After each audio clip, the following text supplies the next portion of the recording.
বৃহস্পতিবার পবিত্র রাতে কেউ যদি এই দোয়াটি 100 বার পরে কোনো দিন পৃথিবীর কোনো মানুষের কাছে তার হাত পাততে হবে না। পৃথিবীর সব কিছু তার পায়ের নিচে আল্লাহ হাজির করে দিবেন। দারিদ্রতা থেকে মুক্তি দান করবেন, বিপদ আপদ থেকে মুক্তি দান করবেন, তার সম্মানকে সুউচ্চতা দান করবেন, অসুস্থতা থেকে দূরে রাখবেন।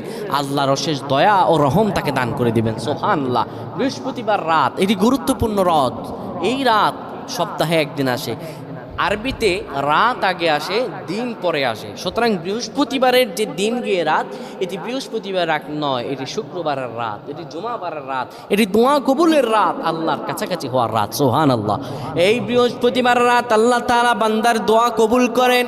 কেউ যদি বৃহস্পতিবার রাতে ঈশা নামাজের পরে পবিত্র হয়ে ইয়া হাইয়ু ইয়া হাইয়ু ইয়া হাইয়ু ইয়া রফিয়ু ইয়া রফিয়ু ইয়া রফিয়ু এই দোয়াগুলো পড়তে পারে 100 বার, আল্লাহ রাব্বুল আলামিন তার